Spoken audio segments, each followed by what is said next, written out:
So ನೀವು ಫಾರಿನ್‌ಗೆ ಹೋಗ್ಬೇಕಂತ ತುಂಬಾ ದಿವಸನಿಂದ ಟ್ರೈ ಮಾಡ್ತಾ ಇದ್ದೀರಾ? ಆಗ್ತಾ ಇಲ್ಲ. ಹಂಗಂದ್ರೆ ಖಂಡಿತ ಈ ರೆಮಿಡೀಸ್ ಫಾಲೋ ಮಾಡಿ ನಿಮಗೆ ಫಾರಿನ್‌ಗೆ ಹೋಗೋದಕ್ಕೆ ಅವಕಾಶನ ಸಿಗುತ್ತೆ. ಏನು ಪರಿಹಾರ ಅಂದ್ರೆ, ಈ ಪರಿಹಾರ ಬಂದು ಪ್ರತಿ ಶನಿವಾರ ಮಾಡಬೇಕು. ಏನು ಪರಿಹಾರ ಮಾಡಬೇಕಂದ್ರೆ, ಫಸ್ಟ್ ಬಂದು ಓಂ ರಂ ರಾಹುವೇ ನಮಃ, ಓಂ ರಂ ರಾಹುವೇ ನಮಃ ಅಂತ ಡೈಲಿ 108 ಸರಿ ಹೇಳ್ತಾ ಬನ್ನಿ.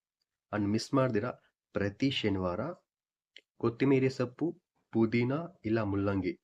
ಸೊ ಈ ಮೂರಲ್ಲಿ ಯಾವ್ದನ ಒಂದು, ಕೊತ್ತಿಮೀರಿ ಸೊಪ್ಪು, ಪುದೀನ, ಮುಲ್ಲಂಗಿ, ಈ ಮೂರನ್ನ ಪ್ರತಿ ಶನಿವಾರ ಆಗದಷ್ಟು ಬಡವರಿಗೆ ದಾನ ಮಾಡಿ, ಇಲ್ಲಾಂದ್ರೆ ಹಸುಗೆ ತಿನ್ನಿಸಿ, ಇಲ್ಲಾಂದ್ರೆ ನೀರಲ್ಲಿ ಹರಿಯೋ ನೀರಲ್ಲಿ ಬಿಟ್ಬಿಡಿ. ಈ ಪರಿಹಾರ ಮಾಡ್ತಾ ಬನ್ನಿ. ಖಂಡಿತ ನಿಮಗೆ ಫಾರಿನ್ಗೆ ಹೋಗೋದಕ್ಕೆ ಫಾರಿನ್ ಜಾಬ್ ಅವಕಾಶ ಸಿಗುತ್ತೆ. ಏನಾದರೂ ಡೌಟ್ ಇದ್ದರೆ ಕಮೆಂಟ್ ಮಾಡಿ, ಚಾನಲ್ನ ಸಬ್ಸ್ಕ್ರೈಬ್ ಮಾಡಿ. Thank you so much.